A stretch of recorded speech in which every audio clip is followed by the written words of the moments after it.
What's going on, people? Donnie D with Scoped and Fit Bodies. I have a beautiful recipe with fresh, protein-packed, high-flavor salmon croquettes. So I'm going to try to keep this video pretty concise. I'm going to be walking you through step by step on how to make this magic happen.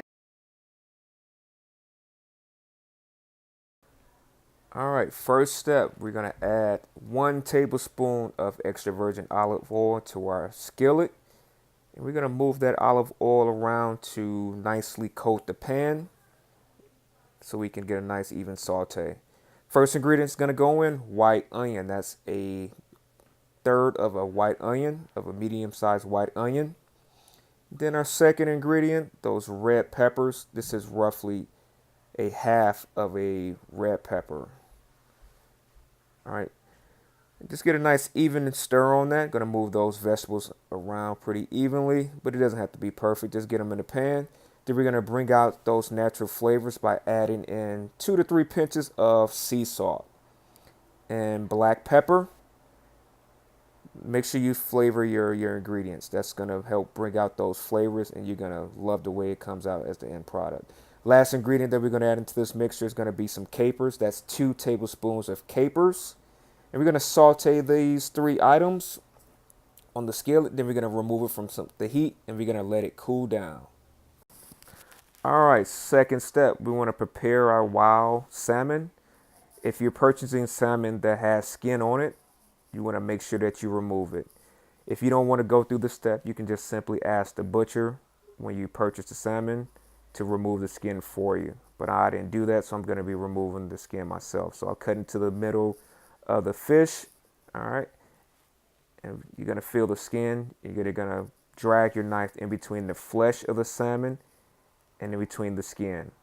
All right, so you want to make sure that you have gloves on or something you can get a nice grip on it, that you can pull your knife through and to get a nice evenly cut piece. And now the skin of the salmon is removed.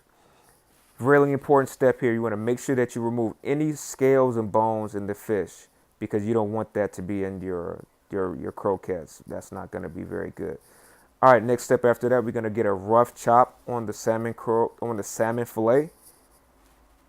It doesn't have to be perfect. We just want to make sure that you just cut through and make those bigger pieces smaller. So you're just going to give it a good chop and then make sure that you have a semi-fine cut. You want the pieces to almost be the texture of sausage. So you're just going to cut through and through.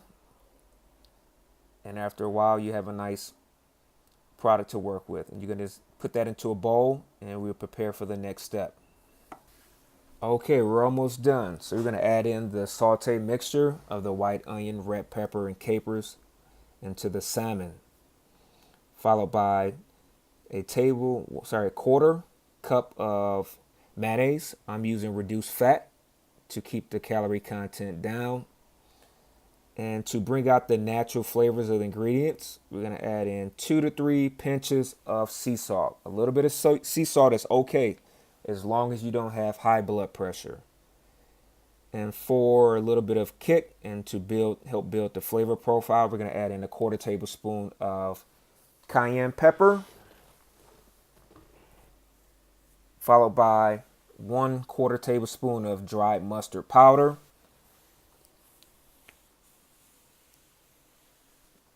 followed by 2 cloves of freshly minced garlic. If you don't have fresh garlic, you can use garlic powder, but I prefer fresh. Followed by a 1/4 tablespoon of dry paprika, smoked paprika for some smokiness and a little bit of color. And the last herb that we'll be working with is fresh dill, 1 tablespoon of fresh dill. And to bind everything together, we're going to use dried breadcrumbs, 1/4 cup of dried breadcrumbs.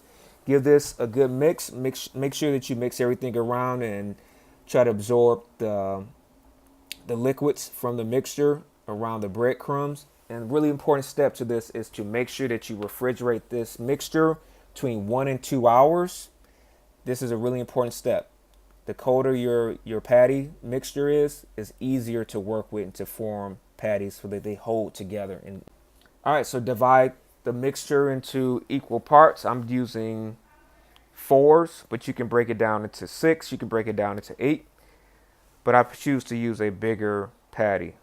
All right, so we're going to spread some breadcrumbs along the cookie sheet for added texture from where you saute, where you grill the patty. So making sure that the patty mix is nice and cold. That's why it's important to refrigerate it. It's going to make it a lot easier to form the mixture into patties. So you're going to break that down, form the patties. I'm using a little bit of a larger patty. This is more so of a burger, but if you really want to form a traditional style of croquettes, you can make this same mixture, break it down to 6s or 8s. All right, after you have all of the patties formed, you're going to top it off with a little bit of the dry breadcrumbs for giving it some extra texture from when you grill your croquette burgers. So I have 2 tablespoons of extra virgin olive oil up to medium to high heat. Make sure that it's nice and hot. So you want to get a nice sear on those patties for that texture and make sure that it's nice and brown. You're going to cook these between 3 to 5 minutes, depends on the thickness. I did a little bit on the higher side, about 4.5 minutes each side. And after you get those nicely grilled, and you're going to flip, and then you'll have a finished product. So look at the nice texture. You can see the golden crust that we have on there, and it's cooked through and through. I cooked these to about medium well. We get the chance to taste it. So we're about to open this salmon croquette burger. It's kind of thick. Look at that. So all that flavor, the texture. So we're gonna get a little bit of the remoulade. Gonna give it a good taste.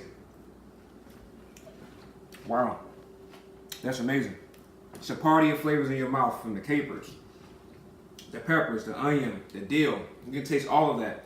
So do me a favor. Your feedback is really important to me. So let me know when you make this recipe how it turns out for you. And also, if you would like to see more recipes, so let me know in those comment section.